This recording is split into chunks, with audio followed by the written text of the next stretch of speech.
I have seen patients जो कि 7th day पे अपनी ड्रेन के साथ जाके ऑफिस ज्वाइन कर लेती हैं। ब्रेस्ट सर्जरी चूँकि सरफेस सर्जरी है, इसमें पेशेंट का मोटिलिटी और डाइजेशन और इन सब पे कोई ज़्यादा इफेक्ट होता नहीं, तो पेशेंट जो है 2nd डे डिस्चार्ज हो जाता है डिपेंडिंग अपॉन कि कौन से ब्रेस्ट के हिस्से में है, एक तो उसके हिसाब से, सेकेंडली वो कितना बड़ा है। अगर सर वो 20% ऑफ द ब्रेस्ट इन्वॉल्व कर रहा है तो हम लोग सर वॉल्यूम, ब्रेस्ट के ही वॉल्यूम को मॉडिफाई करके उसको रिकंस्ट्रक्ट कर देते हैं। अगर पेशेंट का लंप सर एमिनेबल नहीं है सर्जरी के लिए, बहुत बड़ा लंप है, तो पहले पेशेंट को सर कीमोथेरेपी के लिए हम लोग सजेस्ट करते हैं। जब भी कोई सर्जरी करते हैं तो उसमें सर मेन मोटो होता है कि सर्जरी के जो आपका लंप है उसके आसपास का 1 सेंटीमीटर का नॉर्मल टिश्यू निकाला जाए।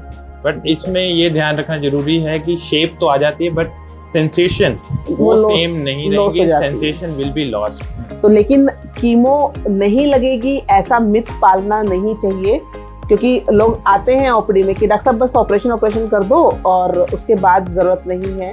अगर आप ब्रेस्ट में कंजर्वेशन कर रहे हैं, माने आप ब्रेस्ट को सिर्फ वही हिस्सा निकाल रहे हैं जिस हिस्से में बीमारी है और बाकी हिस्सा छोड़ दे रहे हैं, तो उसमें रेडिएशन का होना कंपलसरी है। चाहे पूरी ब्रेस्ट रिमूव कीजिए, चाहे ब्रेस्ट कंजर्वेशन कीजिए, आजकल का जो रिसर्च है और आजकल की जो टेक्निक्स हैं उनके हिसाब से रिकरेंस रेट दोनों में बराबर होता है। जो चाहे मेस्टेक्टमी है, चाहे ब्रेस्ट कंजर्वेशन सर्जरी है, चाहे होल ब्रेस्ट रिकंस्ट्रक्शन है, इसमें सर ऐसा कोई साइड इफेक्ट नहीं है। आपने जो इम्प्लांट अंदर डाला है उसमें इन्फेक्शन होने के कारण वो इम्प्लांट का रिजेक्शन हो सकता है, जिसमें कि आप इम्प्लांट निकाल के दोबारा से सफाई करके और फिर दोबारा डाल सकते हैं, डिपेंडिंग अपॉन की सिचुएशन कैसी है। जो जिस तरफ ब्रेस्ट कैंसर है उस तरफ हम लोग सर कैनुला नहीं लगने देते, वहाँ पे कोई भी पियर्सिंग नहीं करनी है, कोई भी टाइट आपने रिंग और बैंगल्स नहीं पहनना है। जो ब्रेस्ट कैंसर का जो सर्जरी और पूरा ट्रीटमेंट है ये मल्टीडिसिप्लिनरी है, माने आपको सारे ही एस्पेक्ट्स को कवर करना है, आप इसमें किसी एक एस्पेक्ट को छोड़ नहीं सकते। आपने इसमें ऑल्टरनेट मेडिसिन से बचना है, क्योंकि एक बार अगर कैंसर हो चुका है तो पहले कैंसर का इलाज लीजिए, ऑल्टरनेट मेडिसिन का पहले इसमें कोई रोल नहीं है। आपने उन लोगों का साथ लेना है जो आपको पॉजिटिविटी की तरफ लेके जाएं, जो आपको नेगेटिविटी की तरफ लेके जाएं, आपने उन लोगों से दूर रहना है। नमस्कार, हॉस्पिटल एंड डॉक्टर्स के इस नए पॉडकास्ट में आप सभी का स्वागत है। मैं हूं आपका host doctor Ashwini Kumar Sachdeva. October month is breast cancer awareness month. तो इस मंथ में हम लोग ब्रेस्ट कैंसर के प्रति अवेयरनेस पैदा करते हैं। ब्रेस्ट कैंसर से रिलेटेड लोगों के बहुत सारे क्वेश्चंस होते हैं, बहुत डाउट्स भी होते हैं, तो उन सब डाउट्स को दूर करना जरूरी है। और आज हम ब्रेस्ट कैंसर के ही एक इम्पॉर्टेंट एस्पेक्ट जो कि ब्रेस्ट कैंसर सर्जरी है, तो आज हमारे साथ जुड़े हैं doctor Pooja Sharma. She is a breast cancer surgeon. She has a vast experience in breast cancer surgery. उन्होंने बहुत पेशेंट्स को ट्रीट किया है और क्योर किया है। तो डॉक्टर पूजा, आपका शो पर स्वागत है। Thank you so much. तो डॉक्टर पूजा, जैसे ब्रेस्ट कैंसर आजकल बहुत कॉमन है, even young females are getting breast cancer, और लोगों का सर्जरी के related in fact I tell you, तो हम हर डाउट को क्लियर करना चाहेंगे, एक एक पॉइंट को हम लोग डिस्कस करेंगे। तो सबसे पहले तो क्वेश्चन आता है कि how important is surgery in breast cancer treatment, कि सर्जरी का कितना इम्पोर्टेंट रोल है ब्रेस्ट कैंसर की ट्रीटमेंट।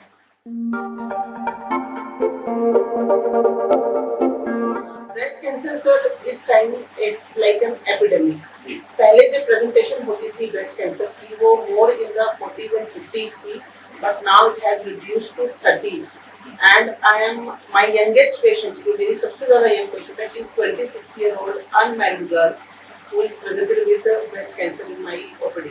अब सर जो प्रेजेंटेशन है सर, एक तो प्रेजेंटेशन बहुत ज़्यादा फास्ट हो गया है, वहाँ हम डिटेक्शन बहुत ज़्यादा बेटर तरीके से कर रहे हैं, अवेयरनेस बहुत हो गई है because of social media and patient are being educated widely. So the presentation is being, people जो हमारे पेशेंट्स हैं सर, वो इवन छोटे छोटे लम्प के साथ भी प्रेजेंट कर रही हैं, जो कि पहले ट्रेंड होता था कि आप 60 to 70% पेशेंट जो है वो स्टेज 3 स्टेज 4 के साथ ही आते थे, लेकिन अब जो पेशेंट हैं वो यंग पेशेंट हैं, वो they are coming in stage 2 and stage 3 also. कि यू आर टेलिंग कि पेशेंट कमिंग जैसे अर्ली आते हैं हमारे पास, तो इधर is it because of the better detection methods कि उनको अर्ली डिटेक्ट किया जा पा रहा है, या फिर उनमें अब जल्दी होने लगा है कैंसर, ज्यादा पेशेंट्स को जल्दी अर्ली एज में कैंसर होने लगा? दोनों चीजें सर, एक तो दोनों ही चीजें इसलिए कि सर प्रेजेंटेशन पहले 30s में बहुत कम होता था 90s के बाद से, लेकिन अब चीजें जो है वो एपिडेमिक की तरह यंग एज में प्रेजेंट करने लगी हैं। और सेकेंडली सर जो आपने क्वेश्चन पूछा कि सर्जरी के एस्पेक्ट का, जो मैं अपने पेशेंट्स को बोलती हूँ ओपीडी में कि it's a multi disciplinary approach. इसमें सर जो मैं उनको लेमन लैंग्वेज में समझाने के लिए बोलती हूँ कि 25% सर्जरी, 25% कीमो, 25% रेडिएशन और 25% जो है वो जिंदगी भर का फॉलोअप। क्योंकि अगर हम ये चारों में से कुछ भी लूज करते हैं तो हम जो इसके अगेंस्ट ये लड़ाई लड़ रहे हैं वो लूज हो जाती है। तो चारों चीजें इंपॉर्टेंट हैं, लेकिन उसमें आप किसी को कम नहीं कर सकते, किसी को ज्यादा नहीं कर सकते। सर्जरी जो है वो फर्स्ट एंड फॉरमोस्ट और सबसे ज्यादा इम्पोर्टेंट एस्पेक्ट होता है। तो surgery is very important aspect of breast cancer treatment. जैसे मैंने बताया कि 25% is assigned to every aspect, is 25% important in surgery and 25% chemotherapy, radiation therapy and follow up. इसमें से कुछ भी मिस नहीं। तो सर्जरी की बात करते हैं कि जैसे पुराने जमाने में हम पढ़ते थे कि हेल्स्केट सर्जरी होती थी, रेडिकल मैस्टेक्टमी, उसमें पूरी ब्रेस्ट को रिमूव कर दिया जाता था। इवन आफ्टर दैट मसल्स भी, जो नीचे पेक्टोरलिस जो चेस्ट की मसल्स होती थी उनको भी रिमूव करते थे। बट धीरे धीरे नाउ इट हैज इम्प्रूव कि अब सारी ब्रेस्ट भी रिमूव करने की जरूरत नहीं पड़ी। तो हमारे दर्शकों को बताइए कि what is the surgery nowadays followed for breast cancer.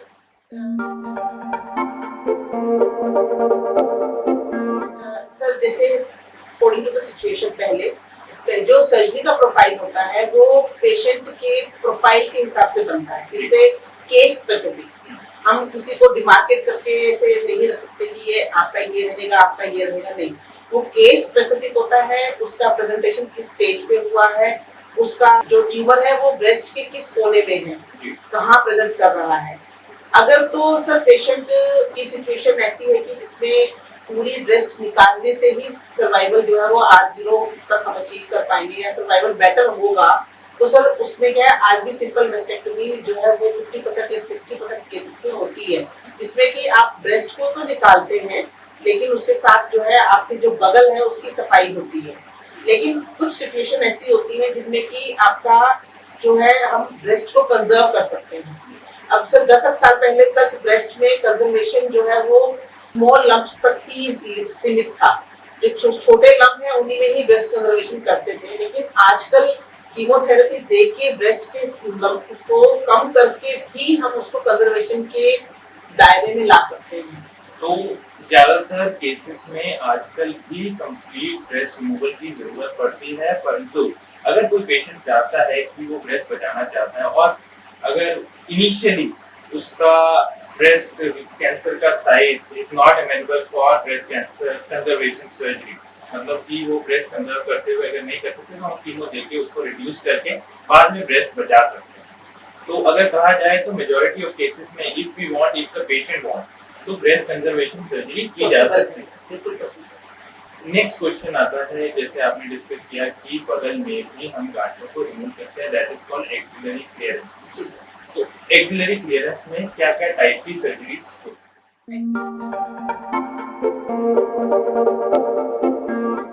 Axillary clearance sir actually 2 तरीके से होता है। अगर पेशेंट का क्लिनिकली पैल्पेबल है, आप अपने आप पेशेंट जो है डॉक्टर एग्जामिन करता है या रेडियोलॉजिकली उसको जब चेक करते हैं और उनके बगल में जो एक्सिला है, उसे हिंदी में जैसे हम बगल कहते हैं या हरियाणवी में कांच कहते हैं, उसमें अगर कोई लिम्फ नोड है तो वो लिम्फ नोड अगर पैल्पेबल नहीं है, अगर बगल में कोई आपको पैथोलॉजी जैसा नहीं लग रहा, तो ऐसे में सारा टिश्यू निकालने की आवश्यकता नहीं होती। उसमें जो फर्स्ट लिम्फ नोड होता है उसी को निकाल के हम चेक कर सकते हैं। अगर वो नेगेटिव है तो पूरा एक्सिला का सफाई करने की आवश्यकता नहीं रहती। इसे कहते हैं सेंटिनल लिम्फ नोड बायोप्सी। अगर वो आपका नोड नेगेटिव नहीं आता, नोड पॉजिटिव आ जाता है, तो सर्टेन सिचुएशंस के हिसाब से आप जो है उसको सेंट्रल लिम्फ नोड तक भी रख सकते हैं और उसको पूरा डिसेक्शन भी कर सकते हैं according to the situation. The main thing is जिसमें कि अगर आपका नोड आपको पैल्पेट हो रहा है या आपको अल्ट्रासाउंड में और उसमें मिल रहा है, उसकी एफएनएसी पे अगर वो पॉजिटिव आ गया है तो उसमें फिर पूरा कंप्लीट एक्सियल डिसेक्शन करना पड़ता है और होना चाहिए। तो कहने का मतलब है कि अगर ब्रेस्ट कैंसर की सर्जरी, ब्रेस्ट की सर्जरी की है, साथ में लिम्फ नोड्स में भी ये ट्यूमर चला जाता है और लिम्फ नोड्स को क्लियर करना बहुत जरूरी है। तो जरूरी नहीं है कि जैसे पहले के जमाने में ब्रेस्ट भी पूरी रिमूव करते थे, साथ ही साथ लिम्फ नोड्स भी सारा क्लियर करते थे, तो उसकी वजह से काफी कॉम्प्लिकेशंस भी होती थी, आर्म रिलेटेड कॉम्प्लिकेशंस होती थी, that we will discuss in next section. तो ऐसी कॉम्प्लिकेशंस भी होती थी जिसकी वजह से पेशेंट्स को काफी प्रॉब्लम आती थी। तो पर आजकल न्यू सर्जरीज और सर्जिकल एडवांसमेंट में हम पूरा लिम्फ नोड सारे रिमूव भी नहीं करते और जरूरत भी नहीं है, तो इस वजह से कॉम्प्लिकेशंस काफी कम हो जाती है। तो एक लोगों का जैसे क्वेश्चन होता है कि पोस्ट सर्जरी कितने दिन में ठीक हो जाएंगे, तो how much time does it take to recover from surgery?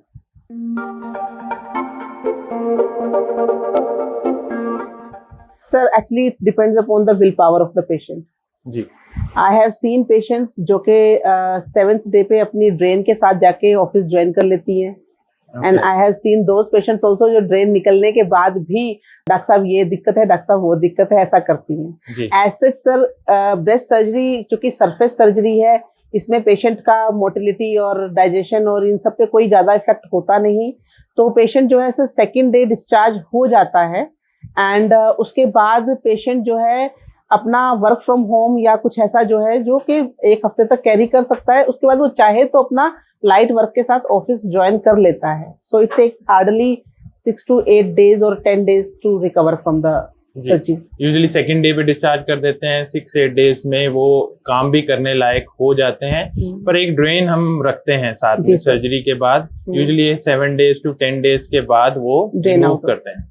तो ब्रेस्ट कंजर्वेशन सर्जरी जैसे कि आजकल इन थिंग है कि सब लेस, जैसे हमने डिस्कस किया कि लेस इज मोर, कि ब्रेस्ट कंजर्वेशन सर्जरी आजकल सभी पेशेंट्स चाहते हैं। तो ब्रेस्ट कंजर्वेशन सर्जरी के क्या क्या टाइप्स होते हैं, इसमें भी बहुत सारे टाइप्स होते हैं जैसे पेशेंट को हम बताते हैं। तो आप हमारे दर्शकों को बताइए कि क्या क्या टाइप होते हैं ब्रेस्ट कंजर्वेशन सर्जरी के, एंड उसकी सर्जरी के बाद हाउ डू वी रिकंस्ट्रक्ट, कि ब्रेस्ट की शेप वापस लाने के लिए, पेशेंट को कॉस्मेटिकली अच्छा रिजल्ट देने के लिए how do we reconstruct? Sir इसमें जैसे आप पेशेंट का जो लंप है, अगर वो डिपेंडिंग अपॉन कि कौन से ब्रेस्ट के हिस्से में है, एक तो उसके हिसाब से, सेकेंडली वो कितना बड़ा है। अगर सर वो 20% ऑफ द ब्रेस्ट इन्वॉल्व कर रहा है तो हम लोग सर वॉल्यूम, ब्रेस्ट के ही वॉल्यूम को मॉडिफाई करके उसको रिकंस्ट्रक्ट कर देते हैं। उससे ब्रेस्ट का शेप थोड़ा ऑल्टर जरूर होता है, लेकिन it is relatively in good, it gives good results. But अगर पेशेंट का लंप सर ज्यादा बड़ा है और लेकिन वो सर्जरी के लिए एमिनेबल है, तो आप उसको सर वॉल्यूम रिप्लेस कर सकते हैं। आप जो है जैसे पीछे से एलडी होती है, मतलब मांस का एक टुकड़ा लेके आगे लगा सकते हैं, पेट से जो है फैट लेके ट्रैम फ्लैप जो होता है उसे लगा सकते हैं, और या सर जो आजकल ओंकोप्लास्टी के जो है लाइकैप पाइकैप फ्लैप्स चले हैं, तो वो उनसे रिकंस्ट्रक्ट करके आप ब्रेस्ट को शेप दे सकते हैं, और मतलब it's relatively good results with that. अगर पेशेंट का लंप सर एमिनेबल नहीं है सर्जरी के लिए, बहुत बड़ा लंप है, तो पहले पेशेंट को सर कीमोथेरेपी के लिए हम लोग सजेस्ट करते हैं। 2 साइकिल के बाद उसमें एक क्लिप लगाई जाती है, जो कि क्लिप रहती है टिल जब तक कि आपकी कीमोथेरेपी कंप्लीट नहीं हो रही है, क्योंकि कई बार क्या होता है वेरी गुड रिस्पॉन्स अगर आ गया है तो वो क्लिप के छोड़ के उसके आसपास का सारा टिश्यू गायब हो जाता है। तो हाउ डू वी नो कि जब हम सर्जरी करने जाएंगे तो कौन से एरिया को निकालना है, तो उस क्लिप को हम लोग जो है फॉलो करके और फिर सर्जरी प्लान करके उस सारा एरिया निकालते हैं। अगर बिल्कुल गायब हो गया है और तो हम फिर वायर डालते हैं सर्जरी से 1 दिन पहले उस क्लिप के बगल में, और उस वायर के अराउंड फिर आपको टिश्यू निकालते हैं। जब भी कोई सर्जरी करते हैं तो उसमें सर मेन मोटो होता है कि सर्जरी के जो आपका लंप है उसके आसपास का 1 सेंटीमीटर का नॉर्मल टिश्यू निकाला जाए। तो ऐसे बड़े जो हमारे लंप होते हैं उनको हम इस तरीके से जो है दायरे में लेके आते हैं ब्रेस्ट कंजर्वेशन के लिए, और उनका वॉल्यूम रिप्लेस करते हुए हम जो है आसपास का जो टिश्यू है पेशेंट का उसको यूज करके वेरियस फ्लैप्स के साथ रिकंस्ट्रक्शन करते हैं शेप की। तो ब्रेस्ट को शेप देने के लिए उसी ब्रेस्ट में से आसपास का टिश्यू यूज कर सकते हैं, या फिर मसल्स या फैट दूसरी जगह से भी ले सकते हैं, जैसे पेट से ले सकते हैं, पीठ से, उससे रिप्लेस करके ब्रेस्ट को शेप दी जा सकती है। तो इसमें प्रोस्थेसिस यानी कि जैसे सिलिकॉन प्रोस्थेसिस होते हैं और बाकी प्रोस्थेसिस होते हैं, तो उनका क्या रोल है?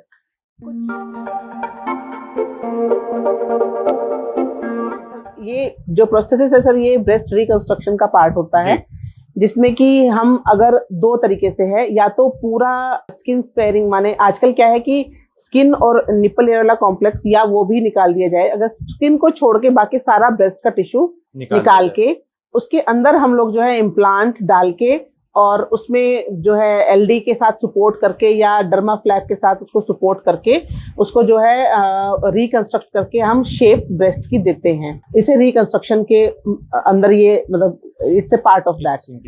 And first is the whole breast reconstruction, the second is partial breast reconstruction. Means आपने जो है ब्रेस्ट को कंजर्व किया, लेकिन by the end if you realise that the more tissue has been we have to take it out, then we reconstruct the breast with other implants and the tissue.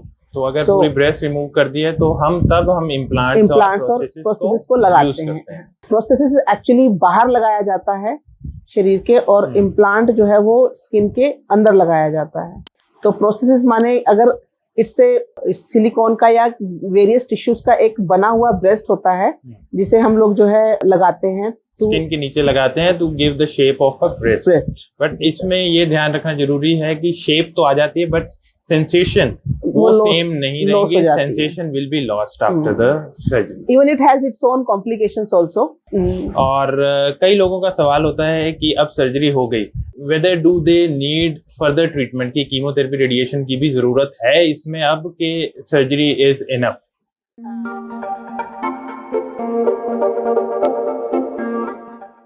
जैसा मैंने पहले बताया कि मैं patient को layman language में समझाने के लिए बोलती हूँ 25-25 और 25 और 25। तो अभी हम जब 25% सर्जरी करके जो टिश्यू निकालते हैं, उस टिश्यू की जो जांच होती है पैथोलॉजिस्ट के द्वारा, कई बार वो सरप्राइजिंगली हमने जो नहीं उम्मीद किया होता उससे ज्यादा निकल के आता है या उससे कम निकल के आता है। तो तब उस जांच के ऊपर हमारे जो मेडिकल ऑन्कोलॉजिस्ट हैं वो डिसाइड करते हैं कि इनको कीमो की जरूरत है या कीमो की आवश्यकता नहीं है। तो लेकिन कीमो नहीं लगेगी ऐसा मिथ पालना नहीं चाहिए, क्योंकि लोग आते हैं ओपीडी में कि डॉक्टर साहब बस ऑपरेशन कर दो और उसके बाद जरूरत नहीं है। कीमो से कई लोग बहुत डरते हैं, लेकिन ऐसा नहीं है। कीमो बेसिकली जो कैंसर का प्रेजेंटेशन है, ये माना जाता है कि आपका जो लोकल है वो लोकल स्प्रेड तो होता ही है, लेकिन कुछ कुछ एम्बोलाई निकल के पूरे शरीर में घूम रहे होते हैं, उनको कवर करने के लिए कीमो और रेडिएशन का रोल होता है। अगर आप कीमोथेरेपी नहीं लेते हैं तो वो कैंसर दोबारा प्रेजेंट करेगा कुछ ही समय बाद। अगर आपने सर्जरी करके जो सैंपल निकाला उस पे अगर कीमोथेरेपी का इंडिकेशन बनता है तो कीमोथेरेपी होना चाहिए जी। अगर आप ब्रेस्ट में कंजर्वेशन कर रहे हैं, माने आप ब्रेस्ट को सिर्फ वही हिस्सा निकाल रहे हैं जिस हिस्से में बीमारी है और बाकी हिस्सा छोड़ दे रहे हैं, तो उसमें रेडिएशन का होना कंपलसरी है। क्योंकि या तो पूरा ब्रेस्ट निकालिए, या अगर ब्रेस्ट बचा रहे हैं तो उसके साथ आपको रेडिएशन लेना बहुत जरूरी है। ये दोनों मिला के बराबर होते हैं। तो आप ये नहीं कर सकते कि आप ब्रेस्ट कंजर्वेशन सर्जरी लेके घर बैठ गए, रेडिएशन लिया नहीं, 2 साल बाद वो दोबारा से आएगा कैंसर, 2 साल मतलब कुछ समय बाद वो दोबारा से कैंसर आएगा, फिर आप कहेंगे कि डॉक्टर ने अच्छा ऑपरेशन नहीं किया। तो ब्रेस्ट कंजर्वेशन सर्जरी अगर की है तो रेडिएशन करना इज अ मस्ट, उसके बाद बाकी बची ब्रेस्ट को रेडिएशन देना जरूरी है। परंतु अगर हमने पूरा ब्रेस्ट रिमूव कर भी दिया है तो भी कई केसेस में depending on the size of the tumour या फिर नोड में कितना ट्यूमर है, उसके बेसिस पे हम डिसाइड करते हैं कि फर्दर रेडिएशन देना है या नहीं देना है। तो इसमें एक फर्दर क्वेश्चन आता है कि जैसे सर्जरी हो गई और उसके बाद में जैसे आप रिकरेंस की बात कर रहे थे, तो how common is the recurrence कि अगर हम ब्रेस्ट बचाते हैं, जैसे पेशेंट का ये एक बड़ा क्वेश्चन होता है कि ब्रेस्ट कंजर्वेशन सर्जरी के बाद में recurrence is more common than पूरी ब्रेस्ट रिमूव करने के बाद, कि वो कहते हैं कि पूरी ब्रेस्ट रिमूव कर दो, हम नहीं चाहते कि ये दोबारा आए। तो what is the connection with that?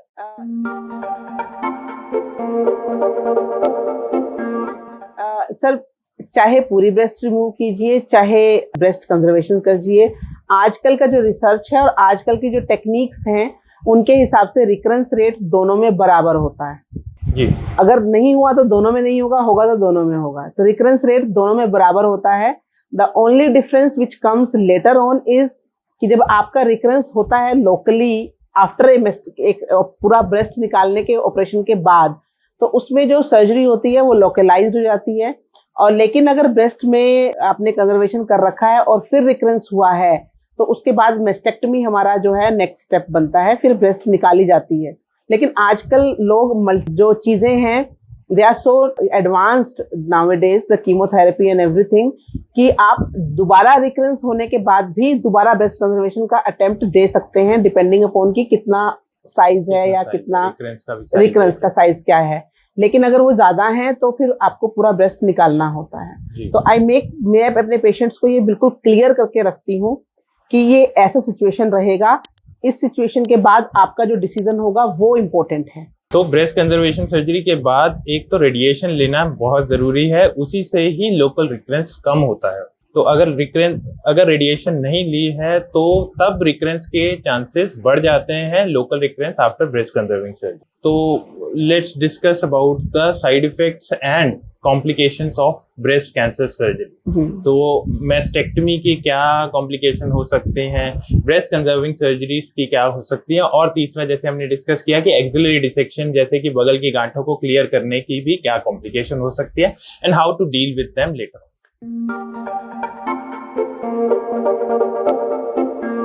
Sir, एक तो कॉम्प्लिकेशंस होती हैं जो इमीडिएटली प्रेजेंट करती हैं, एक जो लेटर ऑन प्रेजेंट करती हैं। इमीडिएटली सर वुंड नेक्रोसिस हो सकता है, जो हमने फ्लैप बनाए होते हैं उनकी ब्लड सप्लाई कम हो जाए तो वो नेक्रोसिस हो जाती है। सर ऐसा सर सर्जरी जो है, जो चाहे मेस्टेक्टमी है, चाहे ब्रेस्ट कंजर्वेशन सर्जरी है, चाहे होल ब्रेस्ट रिकंस्ट्रक्शन है, इसमें सर ऐसा कोई साइड इफेक्ट नहीं है, बट कॉम्प्लिकेशंस होती हैं, जैसे कि आपका वुंड डेहिसेंस हो सकता है, उसमें जो आपके हमने टाँके लगाए होते हैं वो कई बार इन्फेक्शन होके खुल जाते हैं, या उनमें सर पानी का रिसाव शुरू हो जाता है, क्योंकि जब आप पानी नेचुरली जब भी आप शरीर में कोई सर्जरी करते हैं तो वहाँ पे सिरोमा माने जो पानी इकट्ठा होता है, जो शरीर का रिस्पॉन्स है, वो अगर नहीं ठीक से ड्रेन हुआ तो वो जो है वुंड के थ्रू निकल के बाहर आ सकता है, या अगर ब्लड सप्लाई जो है वो हैम्पर हो गई है तो जो आपके फ्लैप हैं उनकी नेक्रोसिस हो सकती है। लेकिन दैट ऑल, ये जो सर्जिकल कॉम्प्लिकेशंस हैं, they all can be dealt in with in time and very nicely by doing secondary immediate complications हो गई कि अगर स्किन की इन्फेक्शन हो सकती है, स्किन काली पड़ सकती है, स्किन उसके नीचे पानी वगैरह भर सकता है, जो कि those can be managed जी। एंड सेकेंडली सर जो होल ब्रेस्ट रिकंस्ट्रक्शन है या आपने जो इम्प्लांट अंदर डाला है उसमें इन्फेक्शन होने के कारण वो इम्प्लांट का रिजेक्शन हो सकता है, जिसमें कि आप इम्प्लांट निकाल के दोबारा से सफाई करके और फिर दोबारा डाल सकते हैं, डिपेंडिंग अपॉन की सिचुएशन कैसी है। और इसमें अदरवाइज उसके अलावा कोई ज़्यादा कॉम्प्लिकेशन नहीं होती। द ओनली थिंग है जब हम लोग बगल की गांठ की सफाई करते हैं और उसमें अगर बहुत ज़्यादा सफाई करनी पड़ गई है तो उसके कारण एक जो है लिम्ब में हमारा अपर जो हाथ है और जो बाजू है उसमें सूजन आ सकती है, उसे लिम्फेडिमा कहते हैं। उसके लिए हम प्रिकॉशनरी एक्सरसाइजेस पेशेंट को बताते हैं पहले से ही, और उसको जो है इलास्टिक बैंडेजेस और ये सब जो है समझाते हैं। और जब वो रेगुलरली एक्सरसाइज करता है और जो है अपना, बिकॉज आपका जो हाथ से लिम्फ ले जाने वाली वेसल्स हैं वो हम लोग अंदर डिस्ट्रॉय कर चुके होते हैं, तो इसलिए वो जो है लिम्फेडिमा होता है, लेकिन ये एक्सरसाइज से कर्टेल किया जा सकता है जी। तो नॉर्मली हमारा जैसे टिश्यू फ्लूइड होता है, छोटी छोटी नसें जिसे हम लिम्फ कहते हैं, उसके थ्रू मोबिलाइज होता है हमारे टिश्यू को, हाइड्रेशन बनी रहती है अगर सिंपल भाषा में बोले तो अगर सर्जरी के दौरान वो नसें कुछ कट जाती हैं तो जिसकी वजह से हाथ में सूजन आने की संभावना रहती है, तो जिसे हम विद एक्सरसाइजेज एंड ये बैंडेजेस या फिर स्टॉकिंग से हम उसको कर्टेल करते हैं, उसको मैनेज करते हैं। इसके लिए सर प्रिकॉशनरी आजकल एस लिम्फा करके एक सर्जरी होती है, जो कि हम लोग ड्यूरिंग सर्जरी ही हम उन वेसल्स का कनेक्शन वेन्स के साथ बना देते हैं। It takes just half an hour to do that exercise, but that is advancement in surgery, जिसमें पहले सारा निकाल देते थे, अब वो connections को भी maintain करते हैं। That requires skill.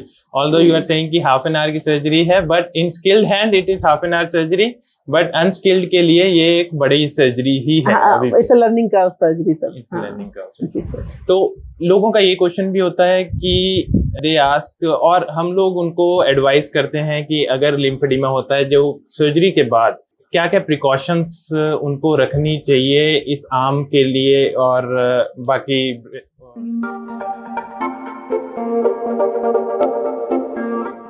Usually you are right sir, इसमें आपको हम जो जिस तरफ ब्रेस्ट कैंसर है उस तरफ हम लोग सर कैनुला नहीं लगने देते, वहाँ पे कोई भी पियर्सिंग नहीं करनी है, कोई भी टाइट आपने रिंग और बैंगल्स नहीं पहनना है।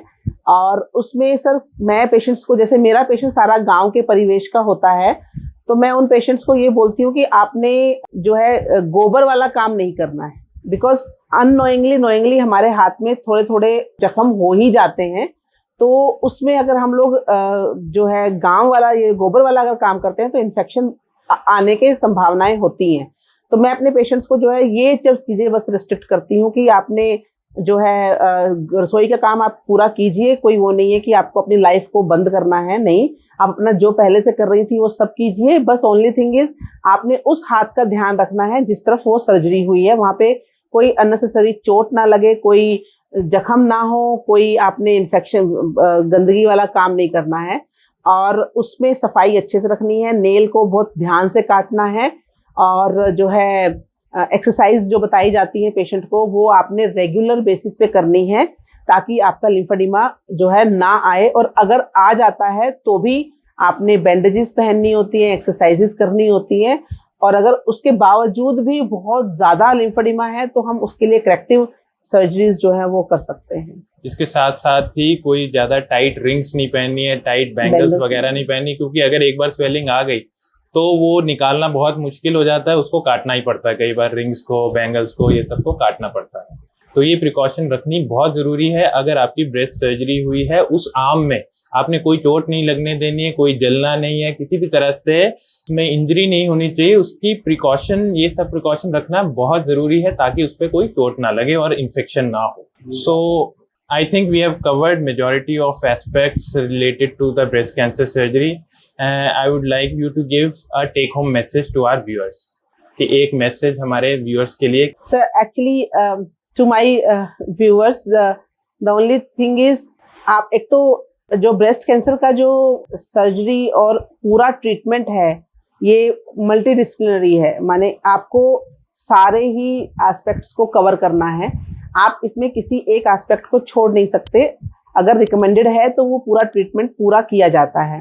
सेकंड थिंग इज, आपने इसमें ऑल्टरनेट मेडिसिन से बचना है, क्योंकि एक बार अगर कैंसर हो चुका है तो पहले कैंसर का इलाज लीजिए, ऑल्टरनेट मेडिसिन का पहले इसमें कोई रोल नहीं है। तो मेरी रिक्वेस्ट जो मैं बार बार अपने पेशेंट से करती हूँ कि आप अपनी आस्था से ऊपर देखिए, हम नहीं जा सकते, हम किसी भी पेशेंट की जो फेथ स्ट्रक्चर है उससे ऊपर जाना भी नहीं चाहते, लेकिन आप इस चीज़ में सर्जरी, रेडिएशन और कीमो, इनको जो है पूरा एक बार इनसे ना घबरा के इनको पूरा चांस दीजिए।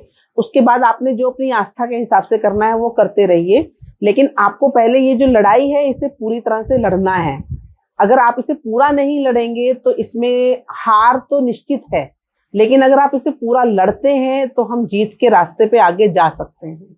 मेन यही है आज के लिए। और दूसरे जो इनकी कॉम्प्लिकेशंस हैं उनसे आपने उन लोगों का साथ लेना है जो आपको पॉजिटिविटी की तरफ लेके जाएं, जो आपको नेगेटिविटी की तरफ लेके जाएं, आपने उन लोगों से दूर रहना है, क्योंकि बहुत सारी चीज़ें हम पॉजिटिविटी के माध्यम से जो है हम उन्हें कवर कर सकते हैं, जो कि नेगेटिविटी में कहीं खो जाती हैं। सो ब्रेस्ट कैंसर की एक लड़ाई है जो लड़नी है पूरे पॉजिटिविटी के साथ, और अपने आसपास इसकी अवेयरनेस देनी है ताकि जो आपके आसपास के लोग हैं वो समय से प्रेजेंट कर सके इन केस उन्हें कोई भी समस्या है तो thank you doctor Pooja, thank you for discussing all aspects of breast cancer and bringing awareness to our viewers. तो अगर आपके भी ब्रेस्ट कैंसर से संबंधित कुछ सवाल हैं, कुछ डाउट्स हैं, तो आप हमें कमेंट सेक्शन में पूछ सकते हैं। नीचे दिए गए नंबर पर हमें व्हाट्सएप कर सकते हैं, कॉल कर सकते हैं। अगर आपको यह एपिसोड पसंद आया हो तो इसे लाइक करें, शेयर करें और हमारे चैनल को सब्सक्राइब करें। धन्यवाद।